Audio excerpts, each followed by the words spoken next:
Well, good afternoon, everyone. In case you think this looks a little different, it is. We are in Marion, Ohio today. 100 years ago, at this moment, presidential campaign was going on between Marion native Warren G. Harding, who owned the Marion Star, and James Cox from Dayton, who owned the Dayton Daily News. And it was an all Ohio show. So I'm going to have Fran talk a little bit about Mrs. Harding.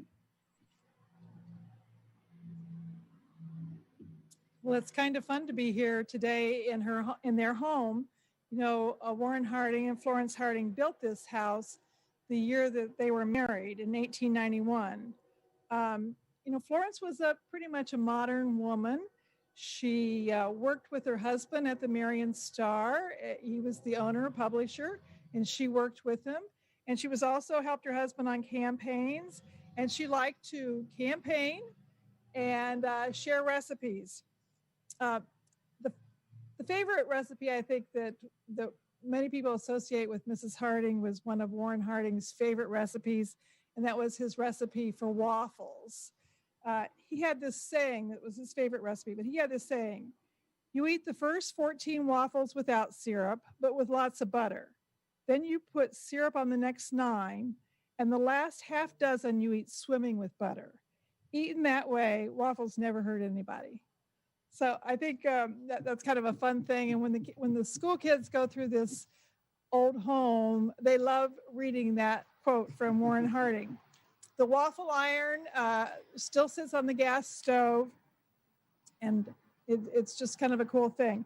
I have to say, I've made this recipe for Mike a couple of times just to try it out. And the secret to the lightness of it is that she beat the egg whites separately and then folded them in. So, and many times she served it as a main dish, you know, not just with syrup, but with a dried beef gravy over waffles, which was really one of his favorites. Mrs. Harding was also very active in the suffrage movement. And she was, you know, I have my suffrage pin on today, and she was the very first lady to vote for her husband for president.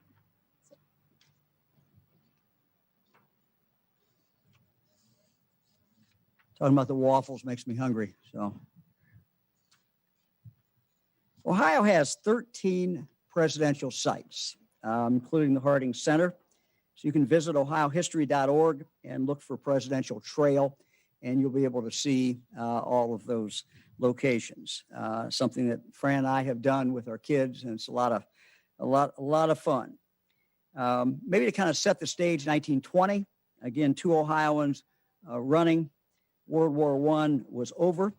The country has just gotten through what was then called the Spanish flu. The League of Nations was still a hot issue and would turn out again to be a hot issue during that presidential campaign. Some of the people who had dominated the political scene were gone or leaving. Former President Theodore Roosevelt died in 1919. Actually at a young age. Woodrow Wilson was still president, but he had suffered a stroke, and he was pretty much in seclusion at the White House. As Fran said, the election of 1920 was right after women were granted the right to vote, and as Fran said, it was the first time a spouse had been able to vote for the other spouse for president. We're going to hear in a moment a little bit about the campaign. Fran and I decided to do it out here on the porch because this is where Harding campaigned. Some days he was gone out campaigning, but many days he was right here, and people chartered trains and other things to bring people in. And there's some pictures that we'll show you in a minute with this whole area out here really filled up with what looks like at least thousands and thousands of people. Let me give you an idea. 100 years ago, October 8th, 1920. On this date, Harding was not actually here. He was away from his front porch campaign giving speeches in St. Joseph, Missouri. And then he would go on tonight to Kansas City. Then he was headed from there to the Southwest by rail. James Cox, the Democrat candidate, was in Bloomington, Indiana today for his third barnstorming trip into that state. And for baseball fans, in those days when the World Series was played in the first week in October, the Cleveland Indians were battling the Brooklyn Dodgers in the World Series. This was Game 5, and it was starting right now at 2 o'clock. Let me now turn to Sherry Hall, who is the site manager for the Harding Home and Presidential Center. Sherry is the author of Warren G. Harding and the Marion Daily Star, How Newspapering Shaped a President. Sherry, thank you very much for joining us. Thank you, Governor. I'm actually in the house right behind you. I'm in one of the upstairs rooms there, and I'm in a room that Florence Harding used during the campaign as kind of a home office. And she was very instrumental in that very busy campaign, giving lots of interviews, of course, talking to particularly women voters who are going to be casting a ballot for the very first time that year. To give you a little sense about the campaign and what it was like, it's totally opposite of what we do today. When the candidate goes out and gives speeches everywhere, most of the time Harding is going to stay here and he'll entertain thousands of people at one time who are going to come mostly by train, but some also venture over Ohio's rather suspect roads and drive here to Marion. They're going to gather before that front porch that the governor's standing on, and 5,000 to 10,000 people at a time, twice a week. Over the course of the 3-month campaign, that's all it was, 3 months, more than 600,000 people came to Marion, Ohio to listen to him and give a speech from that very porch. That had to be good for business too, I imagine. Marion's Restaurants probably like economy, that. yes, Marion's economy did really well that summer and fall. Well, that really is great. Now, some of the time we looked this up, and apparently today he was not campaigning here. So some of the time he must have left here and gone out and campaigned. Is that right? He did. And a lot of folks don't know that. He did go off the front porch kind of intermittently during the campaign to visit other states. He would go by rail in 3 or 4 day trips and then come back to the porch. He would increase that a little bit through October. He ended up visiting 13 other states. Mostly he's in charge of the Midwest and the Southwest. And his running mate, Calvin Coolidge, is going to take care of speaking engagements in the Northeast. He's not going to even venture into the South because that's Democratic territory, and none of them are going to be swing states for the Republicans that year. The solid South for the Democrats. Absolutely. For many, many, many years. Tell us a little bit about the house. When was it built? Who built it? Well, the Hardings were the first and only owners of the house until it came into the hands of a private group called the Harding Memorial Association in 1925 after Mrs. Harding died. The Hardings had the house built in 1891. Then during the year he and Florence were engaged to be married, and they were married actually right inside the front door there by the stairs. They lived there for the next 30 years. So it's very much not a presidential house. It's a newspaper owner's house, a small businessman's house. It's not one of the fanciest houses in Marion. It's a pretty ordinary house, which gives us a great insight into how just ordinary folks lived at that time in history. So you're going through restoration now, and you've just built a visitor center here.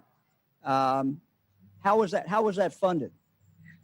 Well, we've done a lot here the past 2 or 3 years. We have done a complete restoration of the Harding home, so it will look as much as possible as how it looked during the 1920 campaign. That includes the grounds as well.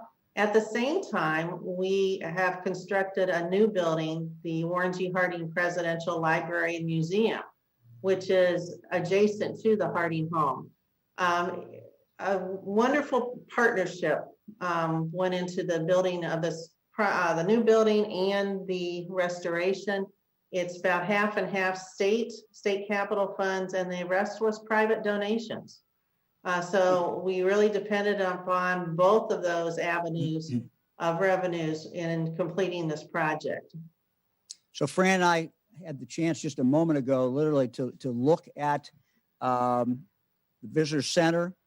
We looked into a couple rooms, really, really well done. When will people be able to see this? We are working toward opening.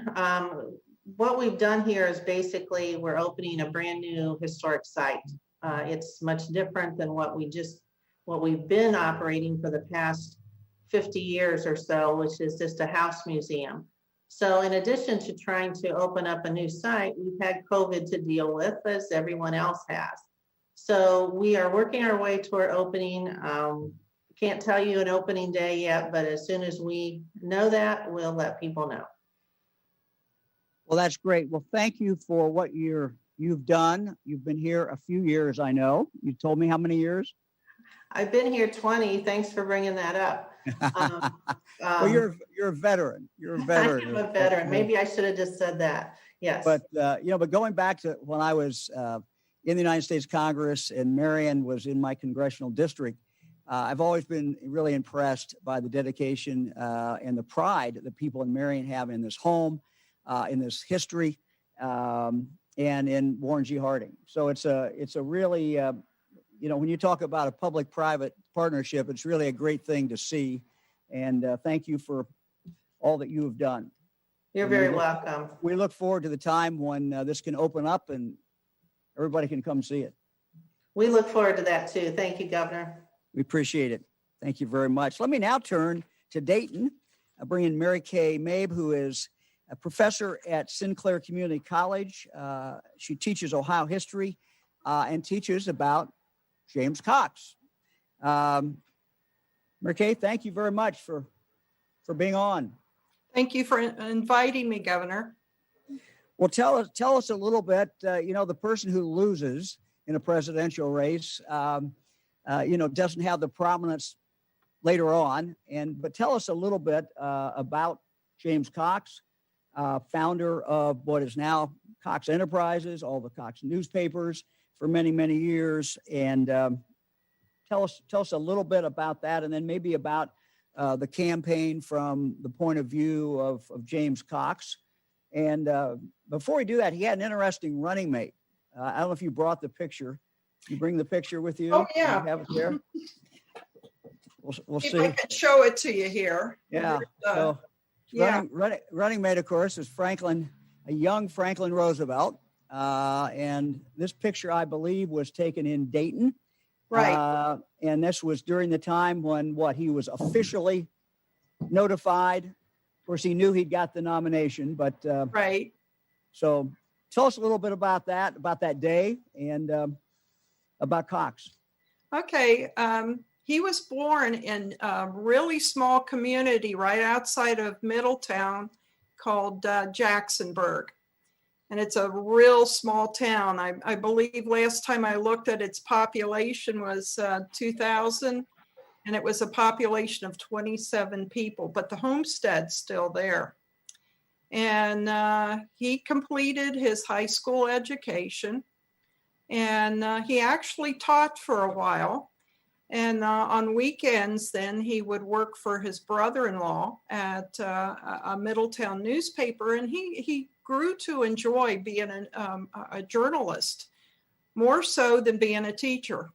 And so he had an opportunity one time to cover a story, and at that time, I believe it was a train wreck. And so in order to hold on to the telegraph lines, he had the telegraph operator start transmitting the Bible until he could come back and recapture the the lines and actually file his story.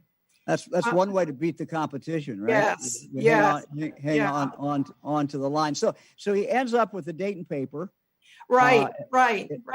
But before he ended up with the Dayton paper, he was actually a special assistant to a congressman to Washington, D.C., gentleman by the name of Paul Sorg. And he made some very interesting acquaintances when he was in Washington, D.C., but he told Paul Sorg that he always wanted to have his own newspaper.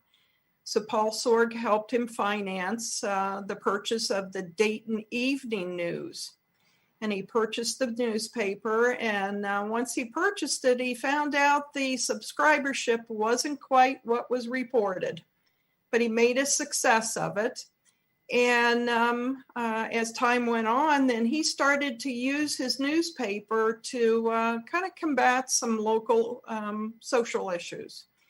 And he caught the attention of the local Democratic Party. And the local Democratic Party in Dayton then asked him to be a candidate for at that time, it was the 3rd Ohio Congressional District. It's the district that Mike Turner has today. And it actually remained the 3rd district for a long time after that as well. So ends up 1920, he's governor of Ohio. Right. And tell us a little bit about that picture that we saw, what was going on that day. That was a big celebration in Dayton as the campaign was really rolling. That's the day that he was notified officially of his nomination of being the Democratic candidate. He knew from back in July, but this was in August when Franklin Roosevelt came to town. And they started, if anybody's familiar with Dayton, they started down by the river on Monument Street and Main Street, and they walked the distance between that location down to the fairgrounds. And the event was supposed to start at 2:00, but by the time they got there, it was 4:00 because they stopped and said hi to everyone. And he had a speech all prepared. It was about 8,000 words long. And by the time he was able to give his speech, the weather started to change and he had to cut it short because the storm clouds were moving in. But that was the day that he officially began his campaign, and that was August of that year. And he would campaign mostly on pretty big, significant trips, right? Yeah, he would. He and Franklin Roosevelt would pick a coast. One started on the East Coast, one started on the West Coast, and they just kind of crossed back and forth. Their goal was to hit every state they possibly could. And Wright State has a really interesting map in their special collections and archive that shows all the different locations that they visited along that campaign. Well, that's great. I'll go back to that picture because, it to me is a very significant picture because Franklin Roosevelt, not much over a year, I believe, after that, got polio, and of course, never walked really on his own completely again. And so here you see this youthful, tall, good-looking guy, and then a lot was ahead of him in the future, of course, and four-term president, but also that next year got polio and had to fight his way back from that. So, well, thank you very much. We appreciate it. Really appreciate that, and thank you, both of you coming in. Thank you so very, very much. Let's go, Eric, if we can, to look at the results of that election, and we'll look at both Ohio and we'll look at the U.S. You can pull those maps up. Presidential election, as you basically can see, pretty much the solid South went for the Democrat, James Cox, and then Harding looks like carried pretty much everything else. Let's take a look at Ohio. Again, the red is Harding, blue is Cox, and pretty much it looks like a landslide in Ohio as well. Before we come back to the present, it's a book, Journey Through My Years by James Cox, written in 1946, I believe. And I was looking through it yesterday and came across this part. This is Cox describing what happened after he got the nomination. After Cox got the nomination, Senator Harding gave a public statement saying, and I quote, Governor Cox's nomination is an added consideration shown to our great state of Ohio, for which I'm glad, and gives reasonable assurance that finally a newspaper man is to be made the nation's chief executive.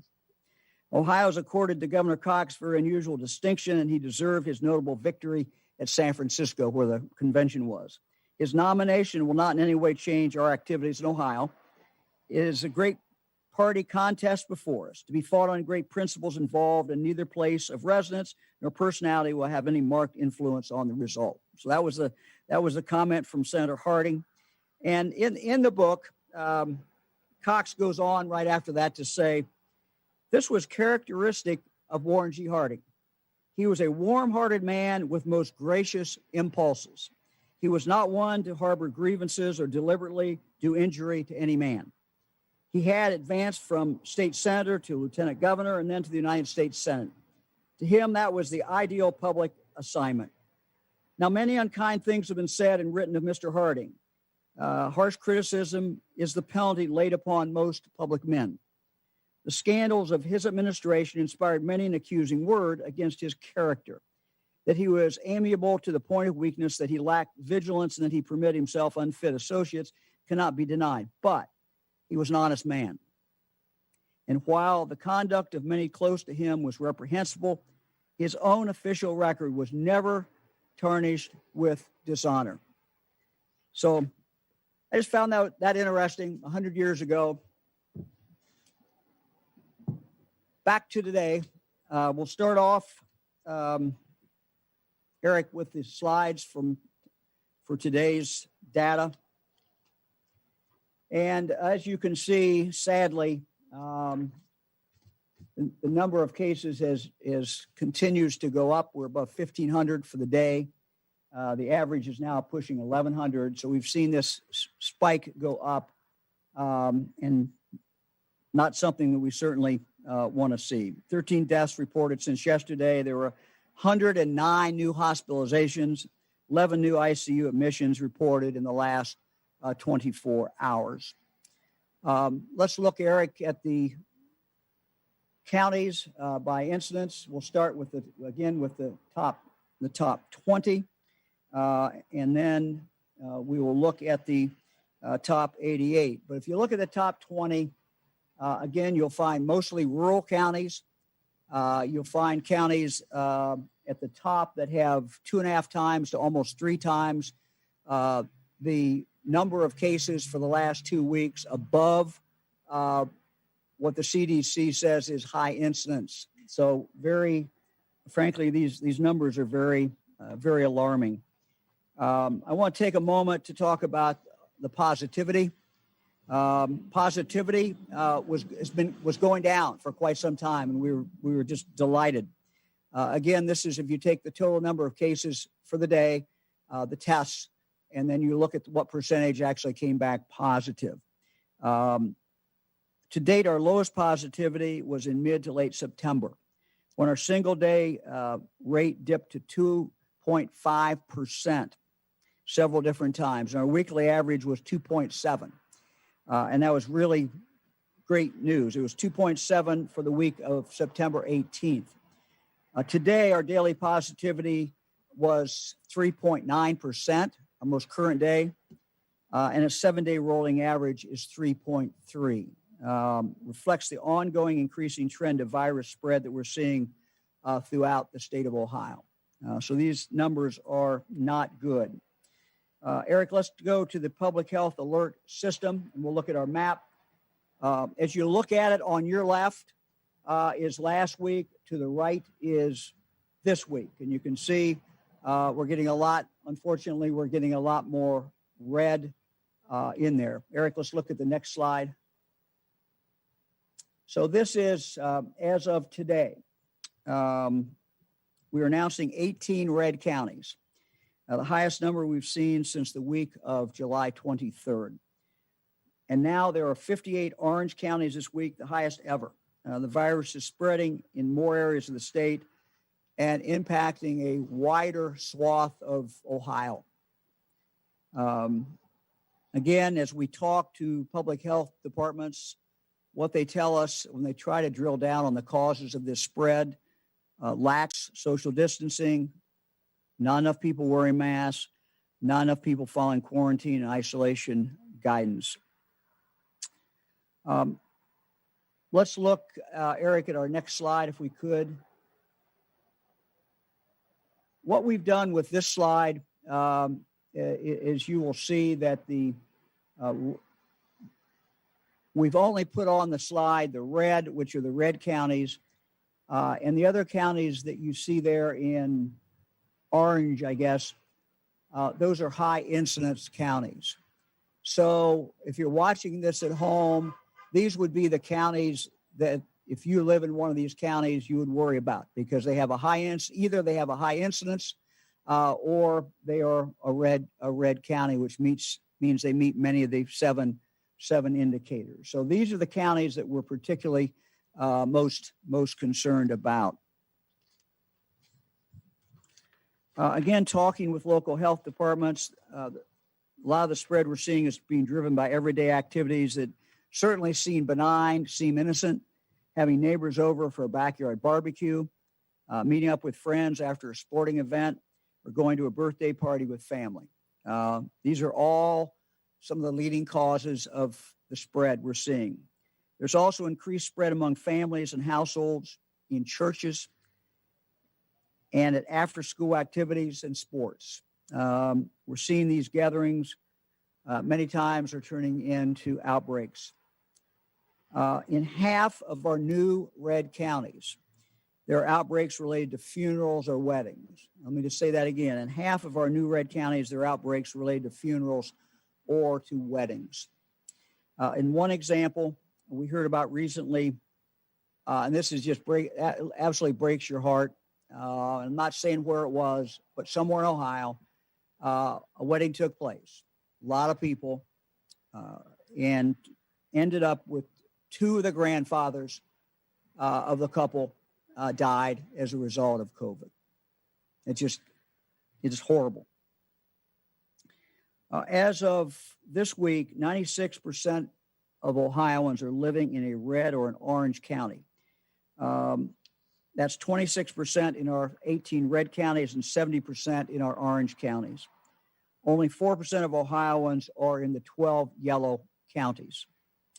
The portion of Ohioans living in counties with elevated risk levels has steadily increased since August, when we saw a lull in cases, as you can see from what's happened with this chart.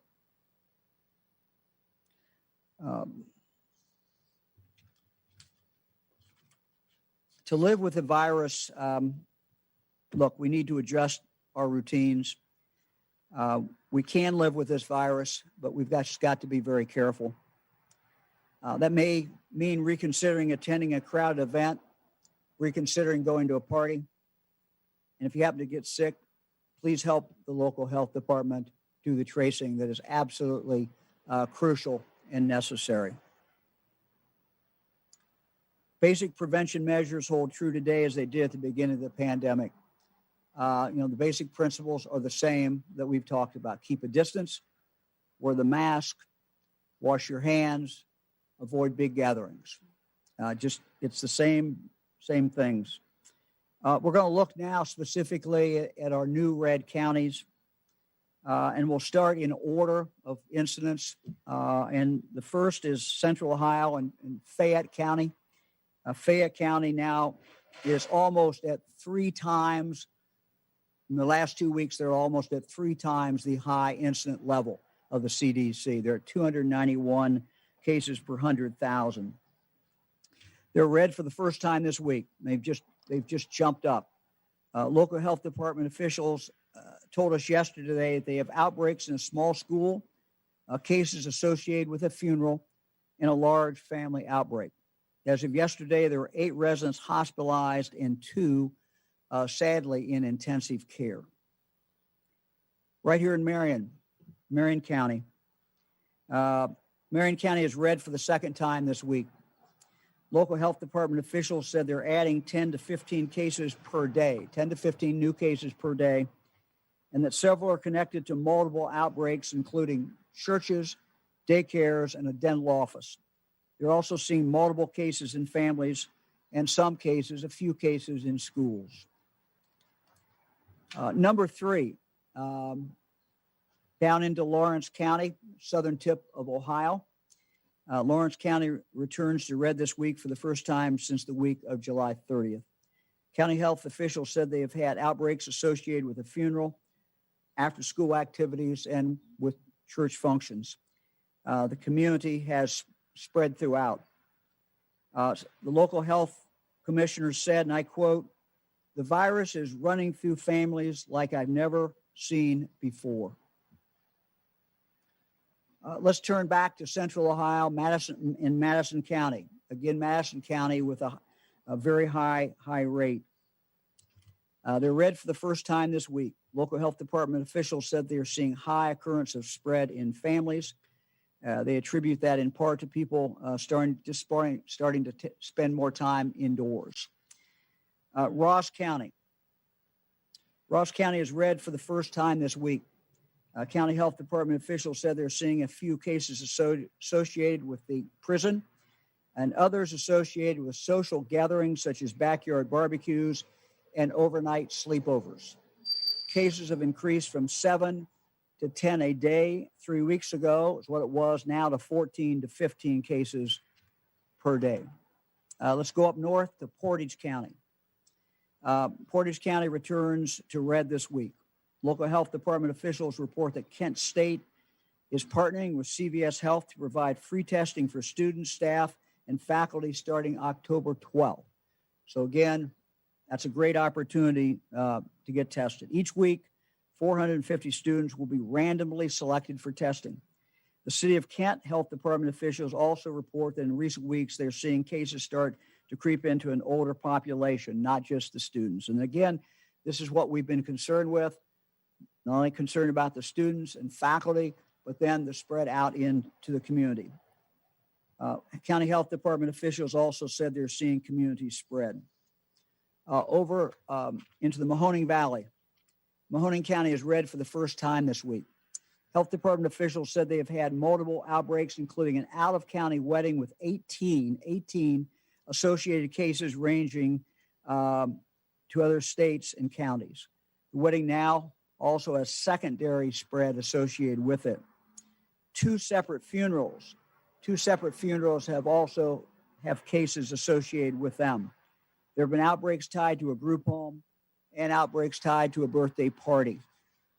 In addition to the large parties, there's been spread inside family units and not necessarily the households where people live, but in extended families in other households. Health department officials said that school districts have been doing an excellent job, as I think, pretty much throughout the state, in keeping the spread minimal. However, as we've said many times, our schools are a reflection of our communities. And if there is widespread spread in the community, the schools simply have no way of keeping it out. Also in the Mahoning Valley, staying in the Mahoning Valley, let's go to Trumbull County. Trumbull County increased from yellow to red this week. The county was last red the week of August 20th. Local health department officials report an outbreak of 22 cases with a school sports team. The outbreak involves 11 players, 3 coaches, and expanded to 4 students not on the team and 4 parents. 1 coach had to be hospitalized. School administrators have been very cooperative. The health department is assigning a nurse to work with the schools but they have at least one case in a third of the school districts, at least one case in a third of the school districts in the county. There are also continued community events happening which can lead to increased virus transmission. Let's talk for a moment about flu shots. And I think we have some good news coming out of our counties. Mercer County hosted a record-breaking flu vaccination clinic at the fairgrounds this week. Congratulations. Local health department officials report that they had 872 Mercer County residents who got their flu shots at the drive-through clinic. This shatters their old record of 623 doses given in 2019. Athens County, the city of Athens, congratulations. More than 300 people were vaccinated during just a few hours at the Athens City County Health Department's first drive-through clinic. I want to thank these health departments for what they're doing and other health departments as well, and just encourage everyone right now to get your flu shot. There are many opportunities in the community. We've got some drugstores that are doing it and other places, but please, this is the time the health experts tell us to get the flu shot. Just go ahead and get the flu shot. Very important.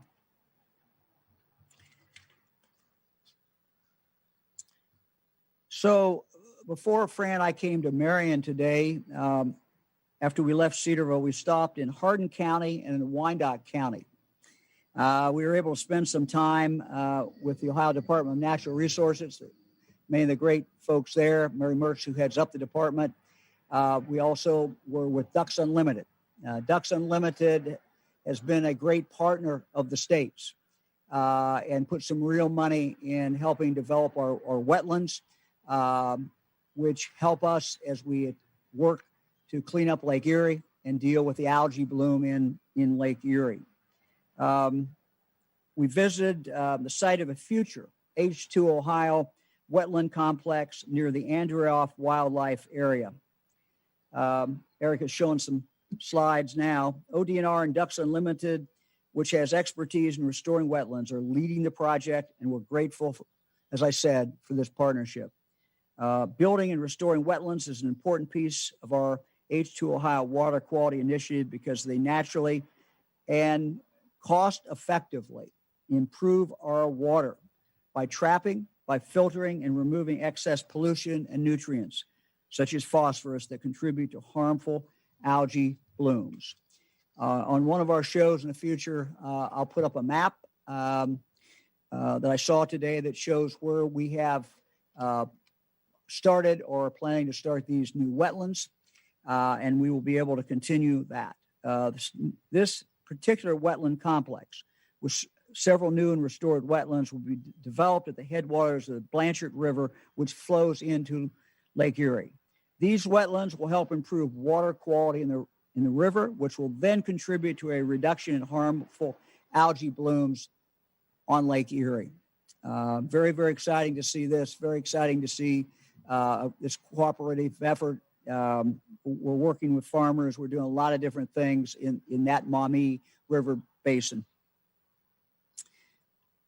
As we see some of the problems, weather problems around the country, once again, Ohio's Task Force 1 has been tasked to respond. They're headquartered near Dayton. We received word yesterday evening that FEMA activated the team and deployed them to Hammond, Louisiana, where they'll work to assist those impacted by Hurricane Delta, which is currently in the Gulf of Mexico and headed toward the Gulf Coast. We congratulate the team. We're proud of you. We wish you all the best on your latest endeavor to help folks. I want to announce today that at the conclusion of this press conference, we will have up on our webpage the new nursing facility order, the visitation order. This has been signed now by Acting Director, Interim Director Lance Himes. The visitation order will be up on the webpage, and you'll be able to take a look at that. That will start October 12th. I know many families are anxious about that. I know many folks who run nursing facilities are anxious about that too, and you'll be able to get the details at the close of this press conference when that goes up.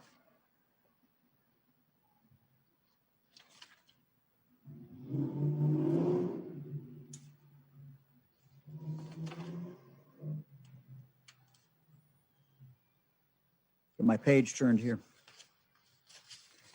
Let me acknowledge Kim Hall, Director of the Ohio Department of Jobs and Family Services, along with Congresswoman Marcia Fudge. They've been named the Center for Community Solutions Public Service Award winner for 2020. So to both of them, congratulations. This year, the Center for Community Solutions is honoring them for their extraordinary commitment to ensure Ohioans have access to food and nutrition services via the Supplemental Nutrition Assistance Program. Their efforts to create the pandemic EBT program, which provided critical assistance to hundreds of thousands of Ohio school-age children. So to both of them, thank you, congratulations. Tomorrow, a first-of-its-kind certification launches in the state of Ohio, one that will help women business owners. And we're happy to announce that. The Ohio Women's Enterprise Certification, WBE, through the Division of Administrative Services, will allow women-owned businesses to seek certification from the Equal Employment Opportunity Office at DAS.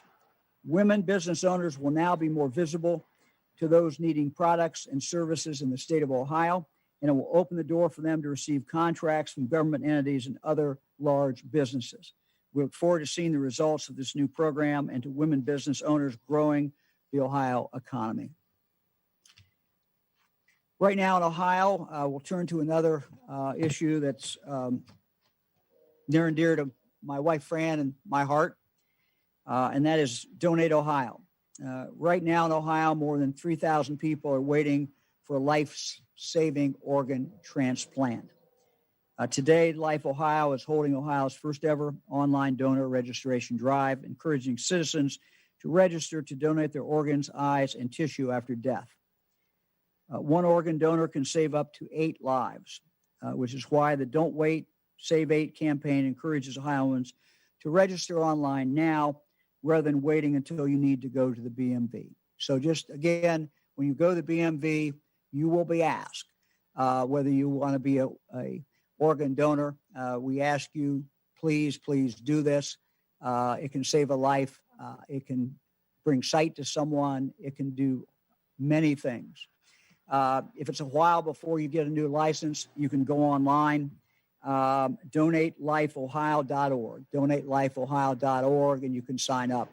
And we'd appreciate if you would do that. I said it was near and dear to my heart and Fran's. Our daughter Becky, after her death, was an organ donor, and many people were helped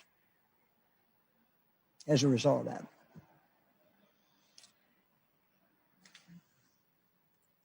Let me talk a little bit about what's going on in Cincinnati, involving the First Lady of Cincinnati, Mrs. Cranley. Ohio National Guard is assisting with free testing in the Cincinnati area on Sunday. The Guard is part of the First Ladies for Health Family Health Day.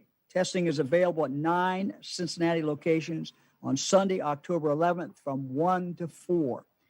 Several locations also offer flu shots for the whole family. So visit Family Day. Let me do it again. Visit familyhealthday.org for details. Familyhealthday.org for details. If you're in Southwest Ohio, a great opportunity. You can see other locations if you live in other parts of the state, and you go up on our website, coronavirus.ohio.gov. I think we're now ready for questions. Governor, first question today is from Marty Schladen at the Ohio Capitol Journal. Good afternoon, Governor. It's a little serendipitous that you started with the 1920 election and noted that both the men running were newsmen.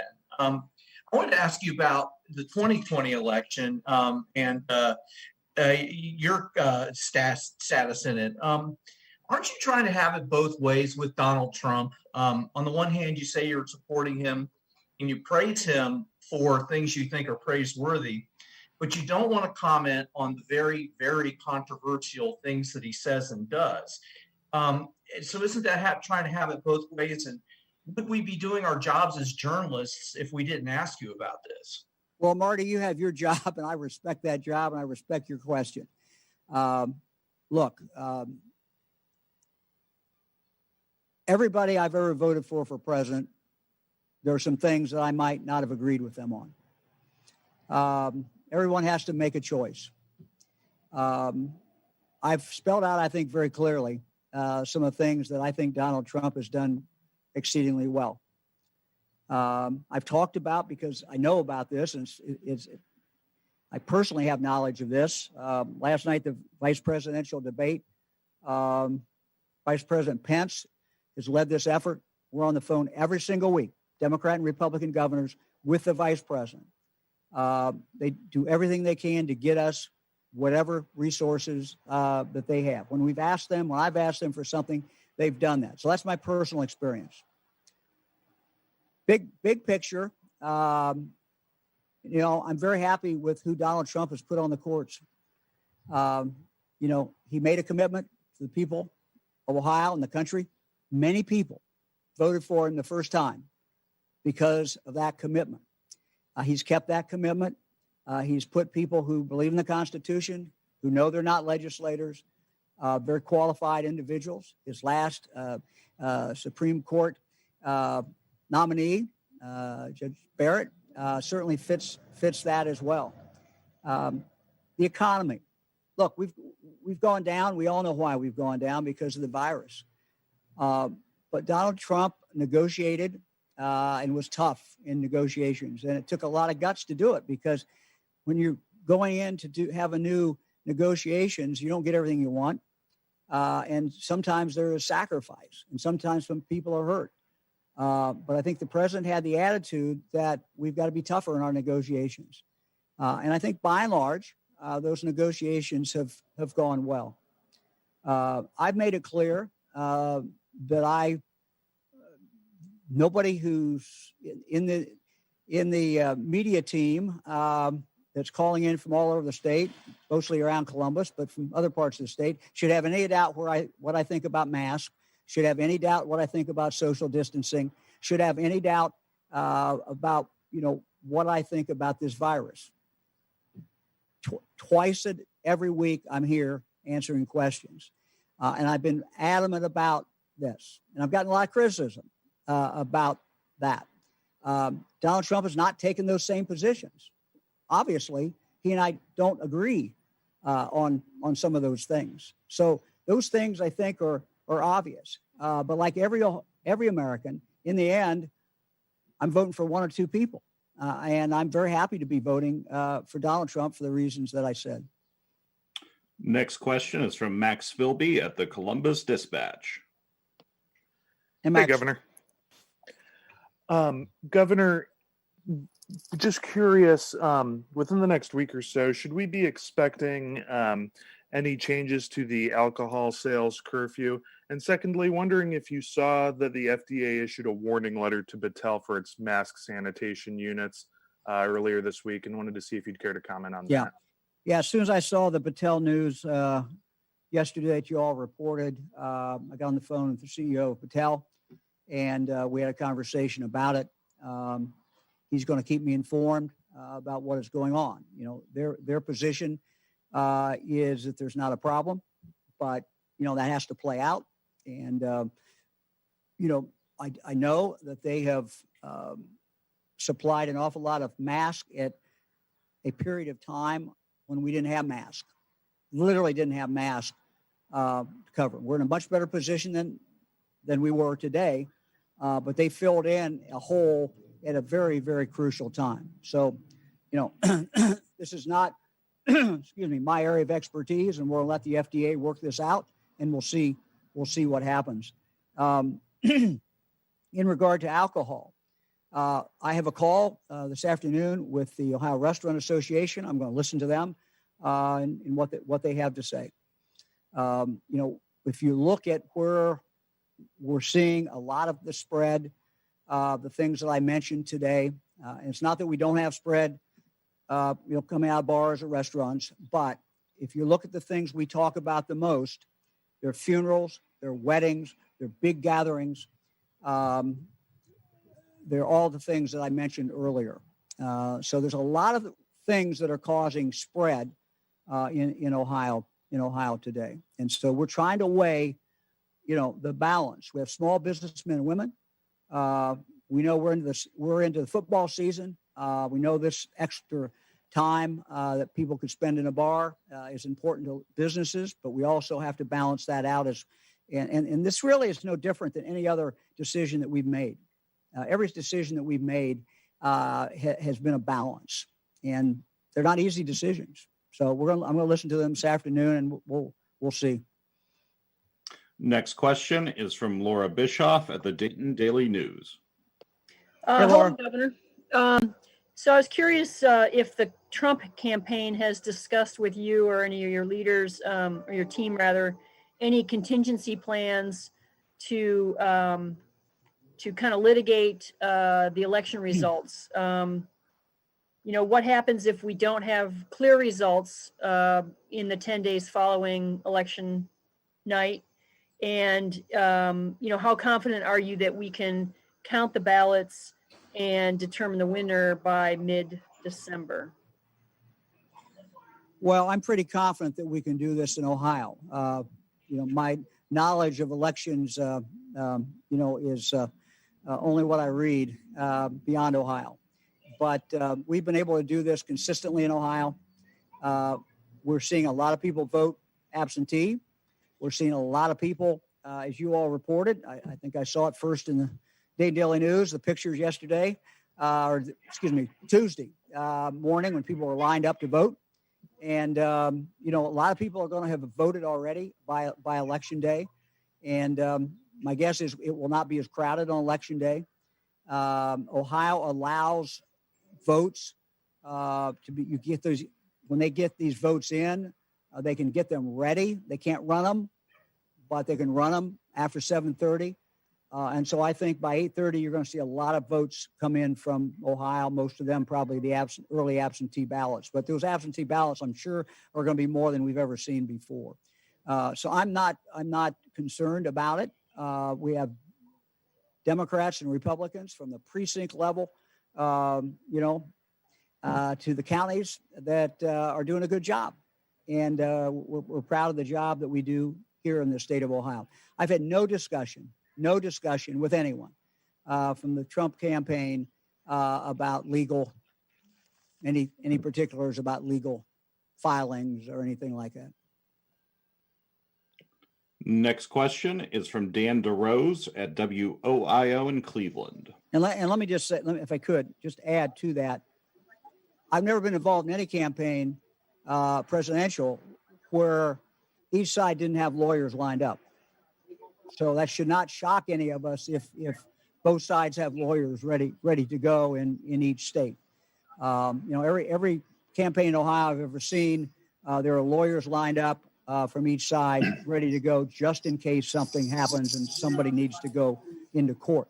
So the fact that lawyers are getting ready to do something should not, I don't think, cause us in of itself, should not cause us a lot of alarm. Who's next? I'm sorry. Good afternoon, Governor. Dan DeRose with Cleveland Hey, Dan.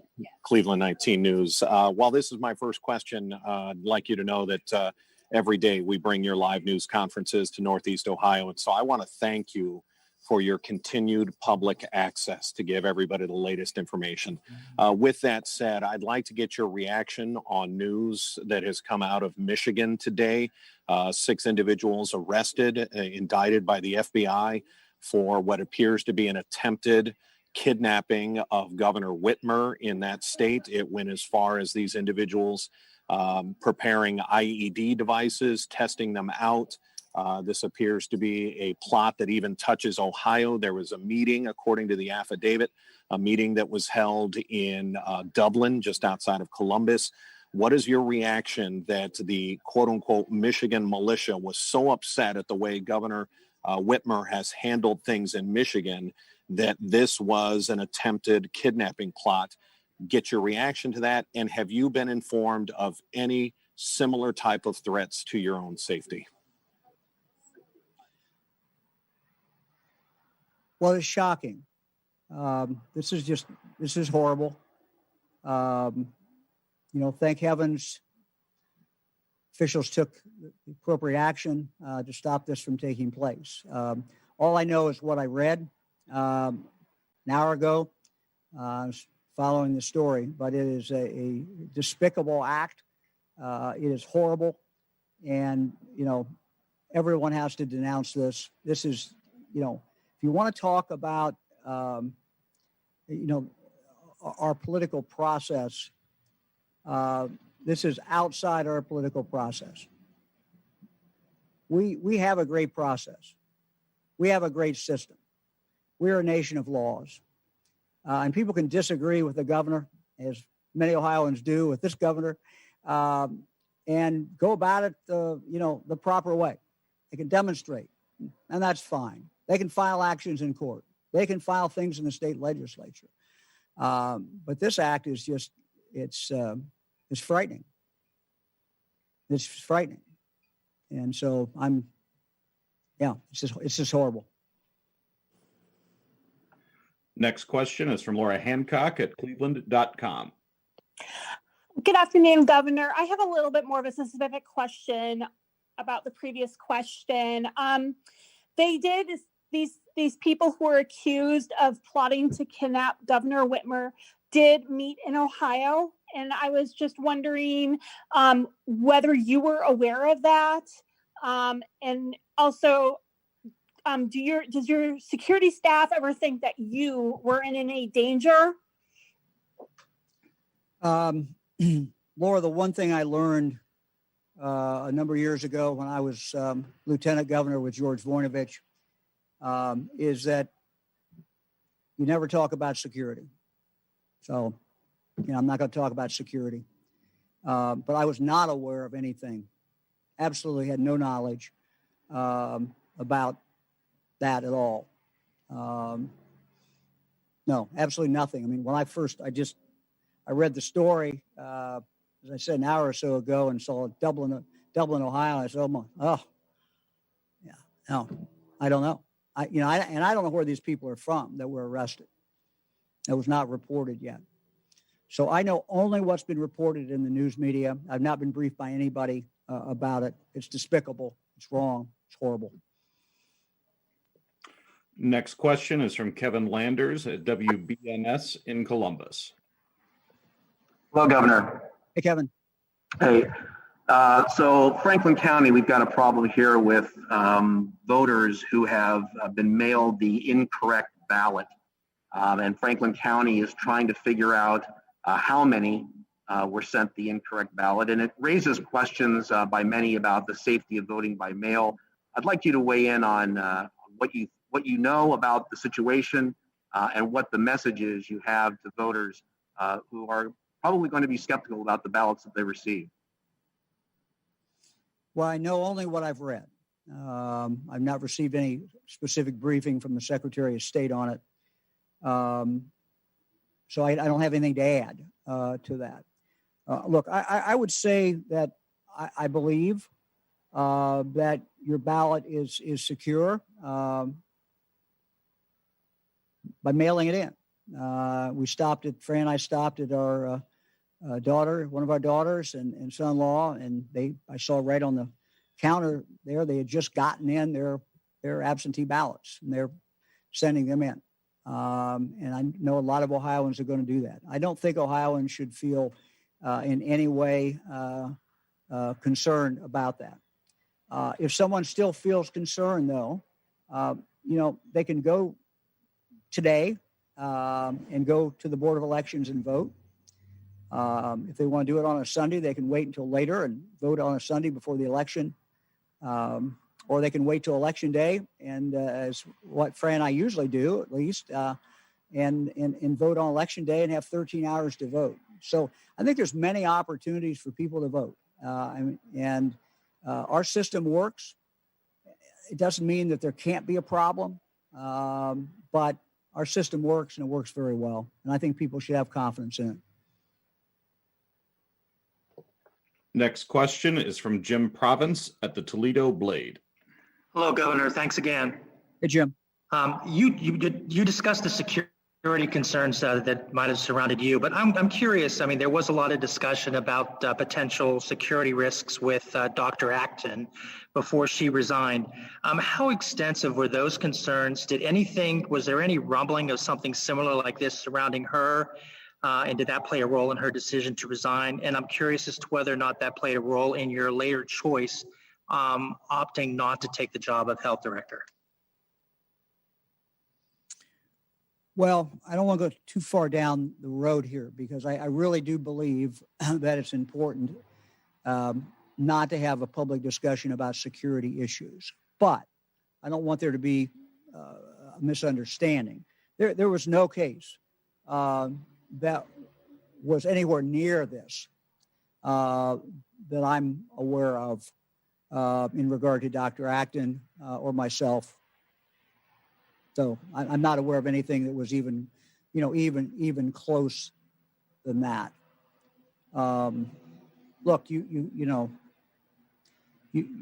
get people sometimes who say things that they clearly, go beyond the First Amendment, but nothing like this. Nothing like this. I don't want anybody to think there has been. Next question is from Jeff Reddick at WSYX in Columbus. Hey, Jeff. Hello, Governor. Good afternoon.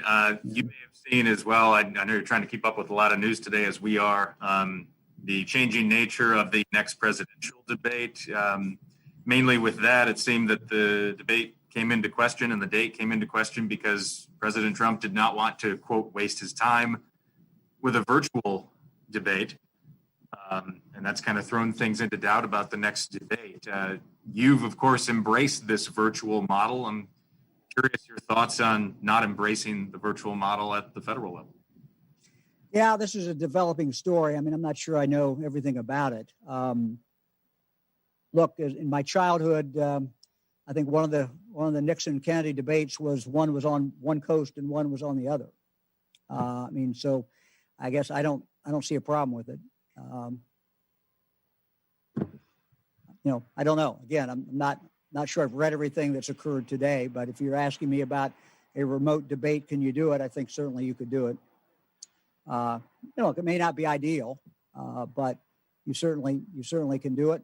But again, I haven't really followed it that closely today. Next question is from Jesse Balmert at the Cincinnati Enquirer. Hello, Governor. Jesse. So there were about 1,500 new coronavirus cases reported since yesterday, and you mentioned the higher positivity rate. I guess, why are we seeing this rise? What are the things that you're most concerned about that Ohioans should be aware of? Jesse, thank you for the question. I am deeply concerned about what I'm seeing. I know that there's some people who, say, oh, there goes DeWine again. He's talking about this. But go back and look at the maps. I would just ask anybody who doesn't think this is very serious to go look at the maps. And what we have seen is a spread that continues. And if you take a look at the map that shows the counties that are high incidence, which means over that mark, and some of them are almost 3 times over that mark. Mercer County has been on this list now, red list, for 10 weeks. So what we're starting to see in some of these counties is long-term set in of a very, very high level. And so if you take the counties that have a high incidence and you then add in the red counties, it's a lot of counties. And that's a big, significant part of the state of Ohio. So, you look at those numbers, it's a gut punch. I'm very, very concerned about this. Why is it happening? We went through it today. People are not being careful. I mean, think about the tragedy. I mean, I can't fathom this, but think about the tragedy of people getting married and then 2 of the grandfathers are dead. I mean, we're not blaming anybody, but this has got to stop. This has just got to stop. I mean, these lives are valuable. These lives matter. We can do better than this. Now, we have done well as Ohioans. And we don't want to be all gloom and doom. We've done well. And we've taken us to this point. But we're now at a point where it's getting colder. People are more inside. We're now starting to see what we feared from some of our colleges and from our schools, and that is a child, a young person getting sick. Okay, it's one thing. A 20-year-old gets sick. Not something to take seriously. But then that 20-year-old goes and infects a 50-year-old or a 60-year-old or a 70-year-old, or there's someone in their family. And nobody does this on purpose, but so many of the people who have it don't really have any indication that they've got it. So what you're seeing in Ohio is widespread spread. And we're heading into winter. So yeah, I am very, very concerned. And I would just say this, we have gotten this far. We have done well. We've not gone over the edge. We've not seen that fire flare up. But it's starting to come. That fire is starting to come. And it's not coming, not just, it's now in our rural areas, it's everywhere. So yeah, I'm very, very concerned. It's coming from the things that we talked about, which is basically people, not social distancing, going into large groups and seeing 200, 300 people at a wedding, funeral. And look, people might say, look, Mike, don't we have to go about our lives? And yeah, we do. That's the point. We can go about our lives. We can do almost anything we want. And the biggest threat to not being able to do almost everything we want is if we're careless and we see this spread get so high. And that's what I'm fearful of. I'm fearful of the spread will get high. Look, we've allowed schools, and we've said we believe in local control of our schools. And so the schools have made the decision. The schools and the parents and the school boards, they have made the decision whether that school is all in person, whether they're all hybrid, all remote, or whether they're a combination of the two. What's going to start happening is when you see these outbreak, schools are going to, some are having to go remote. They don't want to go remote, but they're having to go remote. And as this continues, schools are going to have to start looking at this and saying, okay, are we able to keep our school open, or are we going to have to do something else? We want our schools open. We want our kids playing sports. We want our kids in drama club. We want them doing plays. We want them playing instrument. We want them to do all these things. The biggest threat to that is what the people in the community are doing or not doing. I don't know how to say it any more blunt. Next question is from Carl Hunnell at richlandsource.com. Good afternoon, Governor. We are happy in Richland County today not to have become the state's first purple county. On Tuesday, you said the color-coded system is meant only to inform people and is not linked to what the state may order. But the Ohio Department of Health website says residents in a purple county should, quote, only leave home for supplies and services.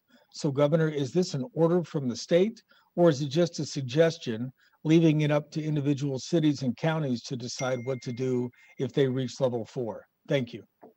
It is the best advice that the health experts can give, but it's advice. We're not, not tying anything to the colors, but they're there to inform. Just as the list that we put up of the high incident counties, they are there to inform people, and people make their decision. Next question is from Spencer Hickey at Hannah News Service. Thank you. Governor, negotiations at the federal level on the next round of aid packages broke down earlier in this week, and it's not clear whether they'll resume before the election. Can Ohio sustain the economic and jobs recovery without any additional federal aid? Well, we certainly would like additional help.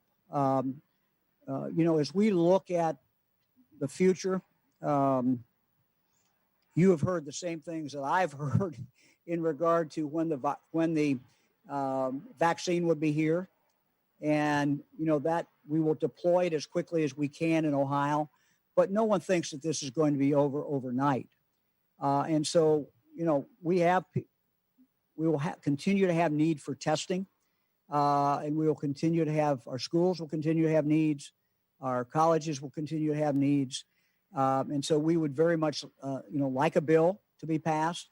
I'm an optimist, and, I think in the lame duck, they will pass a bill. We also, frankly, need guidance. Are we going to be able to roll some of this money over and try to plan for the future, which is what we would like to do? Or is it going to be necessary for all of this money to be spent before December 31st, which would not be, frankly, the most prudent thing to do? But we need that language in a bill. My understanding from talking to legislators, from talking to members of Congress, members of the House and the Senate, is they think if a bill does get passed, that will contain that ability to roll that money over. But until it's done, we can't be sure of that. So yeah, we definitely need this legislation, and we hope that House, Senate, and the President will be able to reach an agreement. And obviously, the sooner the better. Next question is from Joe Ingles at Ohio Public Radio and Television. Hi, Joe. Good afternoon, Governor. I have a question about poll workers and polling places coming up. We know that from the news out of Michigan today that there are situations up there, and we may have similar or concerning situations with security in Ohio. We also know that we've seen these situations where people throw a fit over wearing a mask and put employees and businesses in bad straits. And now with the way that our polling places, with the way things are going to be conducted there, essentially it relies on the polling places and the people working in there to be the police. They're the ones who have to deal with the mask. They're the ones who have to figure out what constitutes a threat or violence or where police should be called. In light of that, wouldn't it make sense for the state to get in front of it and make sure that every polling place has proper security? Or do you think that the security that there is enough right now? This is something that we have talked about as far as security quite a bit. We have involved the sheriffs, we've involved the cities, counties. And so there's been a lot of discussion going on, a lot of exercises being done. Under the law, as you know, sheriffs play a particular role in regard to this. So these discussions, are going to continue to go on. And, we've got a ways to go before the actual election day itself. But of course, as you know, voting is occurring now. And I know that, there are many counties where, there's a sheriff's deputy who is there. And I think that's a good idea. Again, it is prevention. And now when you go to election day, we'll cross that bridge when we get to it. But I know many of the sheriffs are supplying security at the request of local boards. Next question is from Scott Hallis at the Xenia Daily Gazette. Hi, Governor. How are you today? Hey, Scott. The state health department has given the Bengals and the Browns the go ahead to have around 12,000 fans or so at their home games the rest of the year. Hamilton's red, Butler's red, Montgomery County's red. They're all high incidence. All the areas around Cleveland are still orange. I mean, is this a good idea with the cases being on the rise, especially when, alcohol sometimes is involved. People have a few drinks, maybe their judgment gets clouded. Is this a good idea? Scott, none of these are easy decisions. What we did with the Bengals and the Browns, we started at 6,000 to see how that would work. As you know, those stadiums hold a lot more than that. It worked, seemed to work pretty well. We thought people were safe inside. We looked to see if it had a detrimental impact downtown for people going or coming. I talked to the mayors, talked to the health officials. They did not seem to think that was.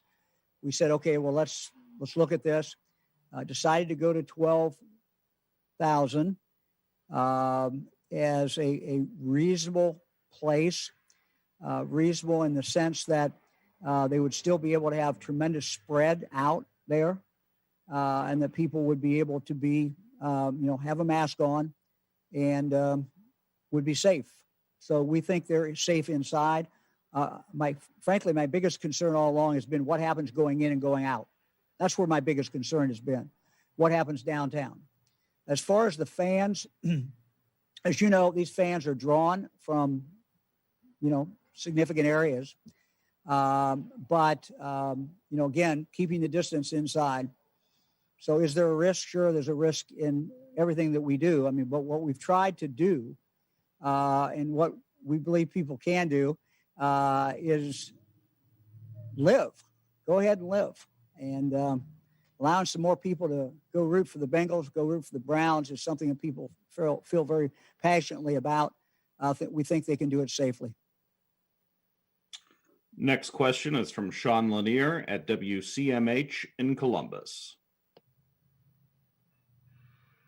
Hey, Governor, just a quick question. With the numbers of COVID obviously still going up and it's widespread around the state, you talked about meeting with the Restaurant Association and talking with them about potentially just discussing the last call order. Is there any concern that even with what they have to say, seeing what's happening around Ohio, that there's just no way that you'll lift that order? And if there is a plan, is there any date or any data that you're looking at to indicate when that should happen? No date, no plan. But again, all of this is balancing. And as I'm looking at this, we're not going to shut down this economy again. We're not going to shut everything down. So the question is, how do we live with it in as safest way as we can?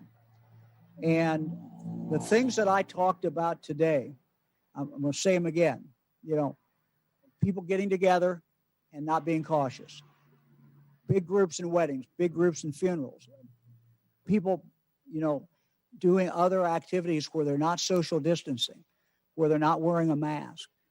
That's what's causing the great bulk of this.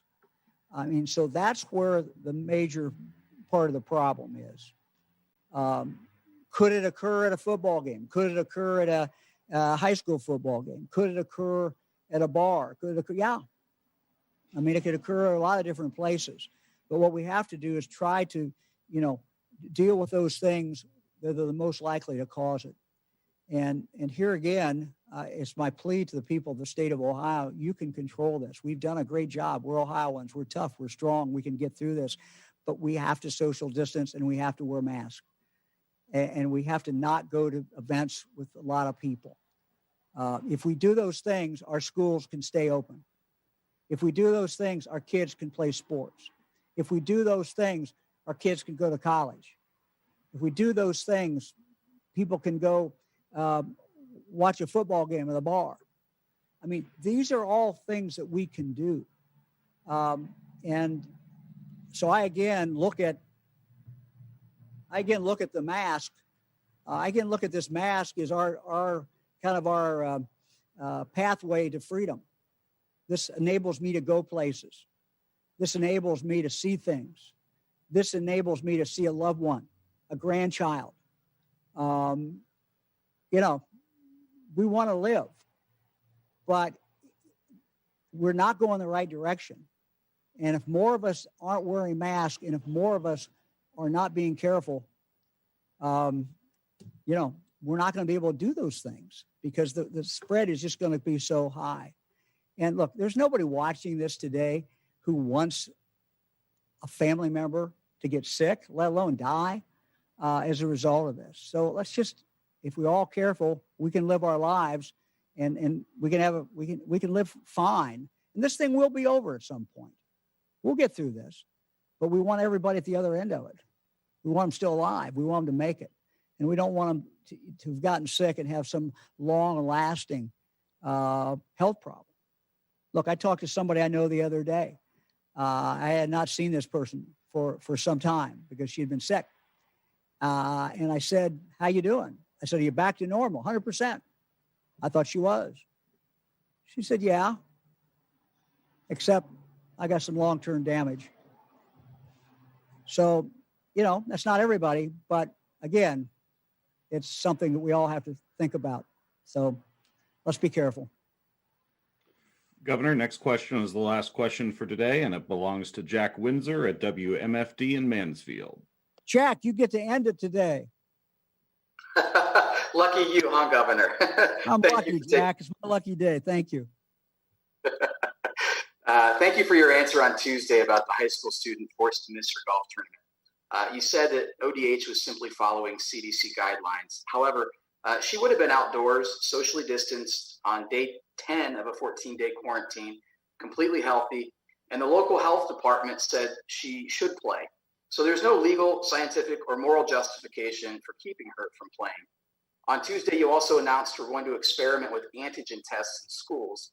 Tests the manufacturer says should be used on only symptomatic people. So we're going to experiment on our kids with tests that failed the White House. You said the ODH was hesitant to change policy without data.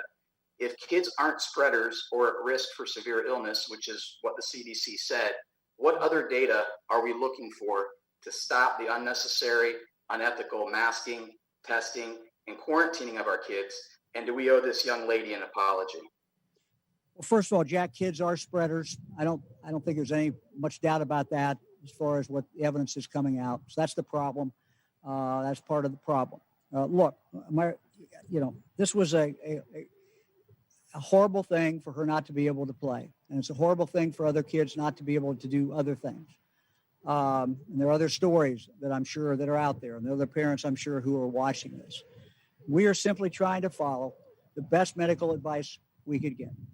And so last week, I put everybody together and I pulled in people. I pulled in people from the Cleveland Clinic, from the Ohio State University, best people that we could find, and University of Cincinnati, and asked them, should we change these? And they said, we are reluctant to do it. We do not believe we can do this unless we have some data. And so we are trying to manage a pandemic once in 100 years. And these are tough situations. But remember, our goal throughout this has been to get as many kids in school as we could. And we've always felt that the way you keep kids in school, most of the kids, is you follow these guidelines.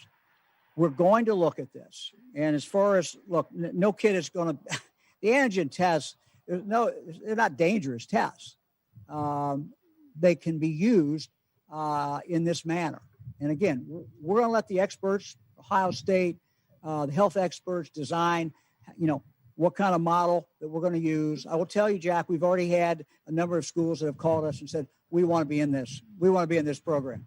So we'll see, and we'll report back on that. As we close today, I'd like to play a selection from the free digital concert that the Cincinnati Pops performed from Music Hall just this last Saturday. The concert was devoted to jazz, which is, of course, the great American art form, and it was a soundtrack to the 1920s. So very appropriate that we're doing it today. The piece we'll hear is by African-American composer James Reese Europe, and it's called Castle House Rag. I will let Cincinnati Pops music director John Morris Russell cue this up for us, and we'll see you all next Tuesday.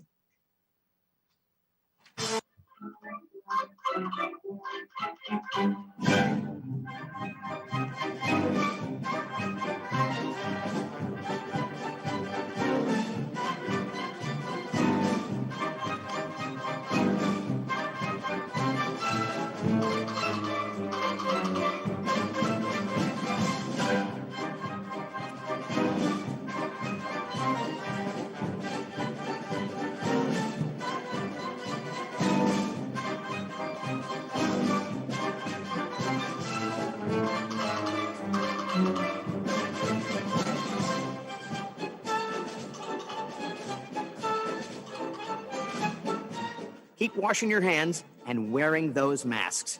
We'll see you next time. Thanks, everybody. Well, that was great from the Harding home here in Marion. Hope you all have a good day, and we will see you next Tuesday.